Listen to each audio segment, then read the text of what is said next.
Space में हम इस धरती तक सीमित नहीं है। हम वो पहली संस्कृति हैं जिसने तारों की भाषा दुनिया को सिखाई, जिसने नक्षत्रों को संज्ञा दी, जिसने आकाश से गंगा निकाली और जिसने सागर पर सेतु बनाया। मैं तो यह भी पूछना चाहता हूं मेरे भाई, जिन लोगों को लगता हो कि यह कल्पना है, वैसे तो वो आपके अज्ञान के कारण कल्पना लगती, जैसे बहुत सी चीजें विज्ञान की आज से 100-150 साल पहले कल्पना लगती थी, पर उनसे पूछ लो कि भाई ऐसी कल्पना भी तुम क्यों नहीं कर पाए। उसके लिए भी तो इतनी विराट दृष्टि चाहिए कि आप आकाश गंगा तक सोच सकें। तो इससे आप समझिए कि स्पेस में हमारा विस्तार कहां तक था। अब टाइम पे आइए, अभी 2 महीने पहले हम लोगों ने अपना नववर्ष मनाया, तो अभी क्या चल रहा है, ईस्वी संवत 2021। तो किसी का 2021 चल रहा है, किसी का 1400 से चल रहा है। हमारा वैसे टेक्निकली ही सबसे पुराना है 2071, उससे पहले 5100 से अधिक युधिष्ठिर संवत, और हमारा सबसे पुराना संवत क्या है, ब्रह्म संवत, जो 1,97,40,28,000 कुछ 100, मुझे एग्जैक्ट फिगर नहीं याद है, वहां तक 1.97 बिलियन ईयर्स। बाकी दुनिया में कोई भी सभ्यता 1000 से ऊपर नहीं जा पाई। किसी संस्कृति में कहा गया 14,000 साल पहले दुनिया बनी, किसी ने कहा 7,000 साल पहले दुनिया बनी, किसी ने कहा 30,000 साल पहले दुनिया बनी। कोई 1 लाख तक भी नहीं पहुंचा और हम 1.97 बिलियन तक पहुंचे। और इसकी प्रामाणिकता क्या है, इसकी वैज्ञानिकता क्या है, इसका प्रमाण देता है दुनिया का सबसे बड़ा कॉस्मोलॉजिस्ट कार्ल सेगन। और ये कार्ल सेगन कोई छोटा मोटा आदमी नहीं था। आप में से जो लोग विज्ञान में रुचि रखते होंगे उनको पता होगा कि first man made object which has gone beyond solar system, सौर मंडल के परे जाने वाला पहला मानव निर्मित उपग्रह वॉयेजर है, जो 1978 में छोड़ा गया था। उस वॉयेजर में एक संदेश अंकित किया गया, उसमें चित्र भी बने हैं, भाषाएं भी लिखी हैं, तरह तरह की वॉइस रिकॉर्डिंग भी है। उस संदेश को जिस कॉस्मोलॉजिस्ट ने बनाया उसका नाम है कार्ल सेगन। तो आप समझिए वो कितना बड़ा और कितना महत्वपूर्ण व्यक्ति था। कार्ल सेगन लिखा है, only the ancient cosmological calculations of Hindus matches with the modern scientific calculations because they went to the billions। और आज हम मानते हैं कि 4.5 बिलियन ईयर है अर्थ की आयु, 1.97 बिलियन हमारे यहां मानी गई। कार्ल सेगन कहता है others were not able to even reach 100,000 and Hindus have calculated up to billions। तो अब ये एक वैज्ञानिक कह रहा है कि हमारा टाइम में कितना लंबा व्याप है और स्पेस में कितना लंबा व्याप है। तो आपको यह समझना चाहिए कि जिसे हम सांस्कृतिक राष्ट्रवाद कहते हैं वो कितना गहरा और गंभीर है। अब मैं आपसे कभी पूछूं कि दुनिया में सभी धर्म संस्कृतियां दावा करती हैं कि हमारे पास बिल्कुल अलग विचार है, हमने बड़ा अच्छा विचार दिया है। अगर हम आपसे पूछें कि हमारी संस्कृति में ऐसा क्या है जो दूसरे में नहीं है, बहुत से लोग कहेंगे साहब उसमें बड़ा सदाचरण की बात कही गई, नैतिकता की बात कही गई। तो लोग कहेंगे ठीक है भाई, दूसरी जगह भी कही गई, शायद कोई फॉलो करता है या नहीं करता। पर मैं अगर आपसे पूछूं कि वो चीज बताइए जो हमारे यहां लिखी और दूसरी जगह लिखी ही नहीं, वो क्या है? आप सबने नाम सुना होगा Vedic mathematics. Have you ever heard of mathematics as a part of religious text? ये सिर्फ हमारे यहां।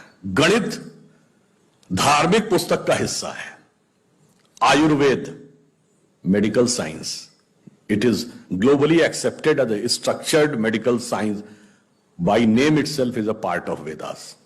मेडिकल साइंस धर्म ग्रंथ का हिस्सा हो, गणित धर्म ग्रंथ का हिस्सा हो, ये दुनिया में कहीं नहीं, बाकी जगह विज्ञान और गणित का धर्म से संघर्ष है। हमारे यहां वो धर्म ग्रंथ से उद्भूत हो रहे हैं। ये फंडामेंटल डिफरेंस है हमारे और उनके बीच में।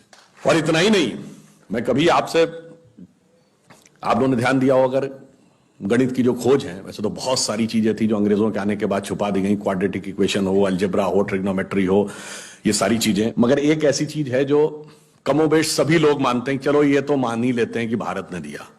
वो क्या था? शून्य। अब कहा जाता शून्य किसने दिया? आर्यभट्ट ने खोजा। अरे भाई आर्यभट्ट ने खोजा नहीं, आर्यभट्ट की किताब में पहली बार तुमको लिखा हुआ मिला। अगर आर्यभट्ट ने शून्य खोजा तो बौद्ध मत में शून्यवाद का सिद्धांत कहां से आया? वो तो आर्यभट्ट से पहले के थे। और ये बताइए कौरवों की 18 अक्षौणी सेना से लेके भगवान राम की जन्म कुंडली बन रही थी, वो बगैर शून्य के बन रही थी। वास्तविकता यह है कि शून्य वेदों से निकला और वो इस बात को स्वीकार करने को तैयार नहीं होते थे कि धर्म ग्रंथ से निकलता है, इसलिए उनको छटपटाहट थी, इसलिए वो कहने का प्रयास करते हैं किसी और ने निकाला था। और समस्या क्या है, हमारे यहां तो भगवान राम की जो कुंडली निकली है वो जब नासा के प्लैनेटोरियम सॉफ्टवेयर में डाली गई तो 7114 समथिंग बीसी की डेट निकल आई। अब बताइए, वैसे तो मैं नहीं मानता कि वो डेट सही है, उसके अंदर नक्षत्रों का कैलकुलेशन किया जाए तो बहुत पीछे आएगा, परंतु बताइए उन लोगों ने हमको समझा दिया कि हम अवैज्ञानिक हैं और हम अंधविश्वासी हैं, जिनमें किसी एक के यहां लिखा है कि धरती चपटी है और एक के में लिखा धरती चारों तरफ सूरज घूमता है। और ऐसे महान ज्ञानदेव पाड़े लोगों ने हम लोगों को समझा दिया कि हम अनसाइंटिफिक थे और धरती को चपटी और धरती को इस सौरमंडल का केंद्र कहने वाले लोग वैज्ञानिक थे।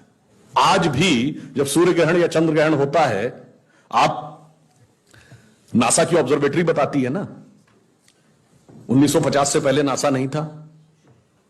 आप जाके पूछिए, गांव में कोने में बैठे हुए किसी पंडित से कहिए, पंडित जी पंचांग में देख के बताओ सूर्य ग्रहण कब है, और जो वो हमारा पंचांग बताता है और जो नासा की ऑब्जर्वेटरी बताती है, कभी उसमें दिन तो छोड़िए घंटे और मिनट का भी अंतर देखा है? हमारा तो कैलकुलेशन 5500 साल से एज इट इज चला रहा है, और उसके बाद उन्होंने हमें बताया कि हम अवैज्ञानिक हैं। आज भी आप बताइए, उत्तर भारत में उतना नहीं दिखता, दक्षिण भारत के मंदिरों में जाइए, नवग्रह बने हैं तो सूर्य केंद्र में है कि धरती केंद्र में है? सूर्य के 7 किरणें होती हैं, 7 घोड़े सूर्य के बने कि नहीं मंदिरों में?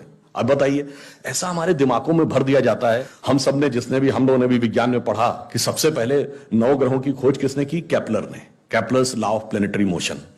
हम सब ने, जिसने फिजिक्स पढ़ी होगी 10वीं 11वीं 12वीं में, कभी न कभी Kepler's law of planetary motion पढ़े होंगे कि केपलर ने सबसे पहले बताया कि 9 ग्रह होते हैं। अब ये बताइए, इधर जब हम पूजा करते हैं तो पंडित जी हाथ में जल ले क्या बोलते हैं? ब्रह्मा मुरारी त्रिपुरांतकारी भानु शशि भूमि सुतो बुधश्च और गुरुश्च शुक्र शनि राहु केतु सर्वे ग्रहा शांति करो भवन्तु। अब ये 9 ग्रहों के नाम केपलर बताए थे कि पंडित जी बताए हैं, और हजारों साल से बता रहे हैं। और उसमें मजे की बात यह है कि मंगल के लिए भूमि सुत यानी भूमि का बेटा, धरती का बेटा शब्द है। या अब जाके साइंस ने यह कन्फर्म किया है कुछ समय पहले कि एक थ्योरी है कि कभी एक जमाने में बहुत बड़ा एस्टेरॉयड टकराया था कि धरती से, और धरती का एक टुकड़ा अलग हो गया था, वही टुकड़ा बाद में मंगल बन गया, और भूमि सुत हमारे यहां लिखा हुआ, मंगल के पर्यायवाची में भूमि नंदन भूमि सुत जैसे शब्द हैं। अब आप देखिए क्या वैज्ञानिकता है और कैसे उसको इसमें सम्मिलित किया गया। मैंने क्यों बताया, हमारे यहां विज्ञान और धर्म इस कदर एक मत है कि ये उनकी बुद्धि परप्लेक्स हो जाती है कि कैसे हो सकता है। अब मैं शून्य पे आता हूं, हमने शून्य खोजा, मगर महत्वपूर्ण बात है हमने शून्य क्यों खोजा, हम शून्य खोजने में सफल क्यों हुए और वो क्यों नहीं सफल हो पाए। बड़ी बड़ी दुनिया की civilisation, Chinese civilisation, Mesopotamian, Babylonian, Egypt की सिविलाइजेशन, ग्रीस की civilisation, Roman empire, Turkish empire, Inca, Maya, Aztec, कोई जीरो नहीं खोज पाया। उसका कारण यह है कि जो भी विज्ञान के विद्यार्थी हैं वो शून्य का महत्व समझते हैं। किसी संख्या को आप जितने से डिवाइड करते हैं, x डिवाइडेड बाई n, उसका रिजल्टेंट होता है। जैसे आप n की वैल्यू कम करते चले जाते हैं, रिजल्टेंट बढ़ता जाता है। यानी किसी संख्या को x बटे 20 से x बटे 10 का मान ज्यादा होगा, x बटे 5 उससे ज्यादा होगा, x बटे 4, 3, 2, और जब x डिवाइडेड बाई 1 होगा तो क्या होगा? x हो जाएगा। इसका मीनिंग जानते क्या है? अब मैं आपको बताता हूं ये किस ढंग से हमारे व्यवहारिक जीवन और चेतना का हिस्सा था। आप लोग कभी ये सोचिए कि आपको जीवन में क्या अच्छा लगता है और अच्छा लगना क्या है। मैं बिल्कुल साइंटिफिक एक्सप्लेनेशन की बात कर रहा हूं। Happiness is considered to be an energised state of mind.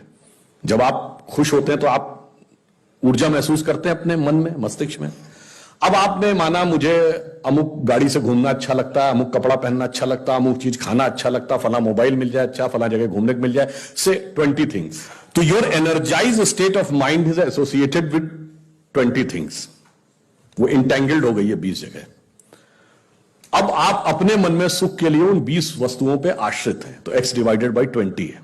अब मान लीजिए आपने आत्म संयम किया और 5 चीजों से अपना मन हटा लिया, तो x डिवाइडेड बाई 15 हो गया। नेट रिजल्टेंट बढ़ गया। क्यों?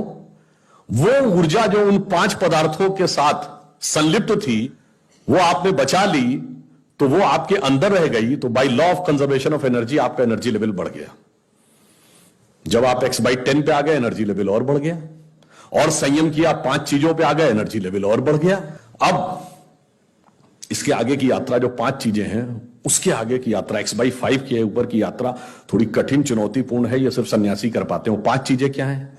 भोजन, वस्त्र, आवास, श्वास और ईगो, अस्तित्व। तो सबसे पहले क्या छोड़ते हैं? आवास। कहते हैं ना कि करतल भिक्षा तरतल वास।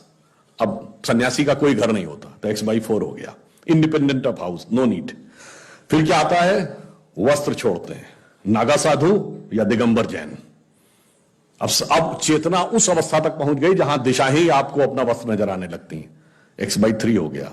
अब भोजन, अब कॉन्शियसनेस उस लेवल पे पहुंचती है जहां पर उसको ऊर्जा लेने के लिए पदार्थ की जरूरत नहीं है, वो सीधे कॉस्मिक एंगल से एनर्जी ले सकती है। जैसे आपने सुना होगा, बहुत से ऐसे महात्मा होते हैं महीनों महीनों तक नहीं खाते हैं। वो एक स्टेज आती है जब आप उस अवस्था में पहुंच जाते हैं कि आप सीधे कॉस्मिक एनर्जी को ग्रहण करने की स्थिति में आ जाते हैं, आपको मटेरियल एनर्जी की जरूरत नहीं। तो x/2 हो गया। अब है श्वास एंड योर एग्जिस्टेंस।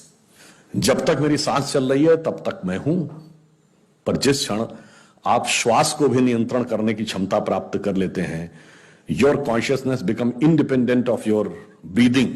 मैं चाहूंगा तो मेरी सांस चलेगी, जब नहीं चाहूंगा तो सांस नहीं चलेगी, फिर चाहूंगा तो सांस चलने लगेगी। यह अवस्था होती है समाधि की अवस्था। तो आप x/1, तो x/1 is equal to x।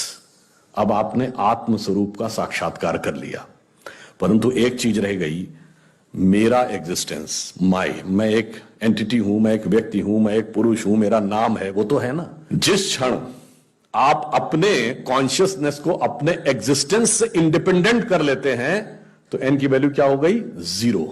तो x/0 is equal to infinity. तो अनंत की यात्रा शून्य से होकर जाती है, और हम अनंत खोज रहे थे, इसलिए हम शून्य को खोजने में सफल हुए। यह मूल कारण है कि हम भारतीय शून्य को क्यों खोज पाए।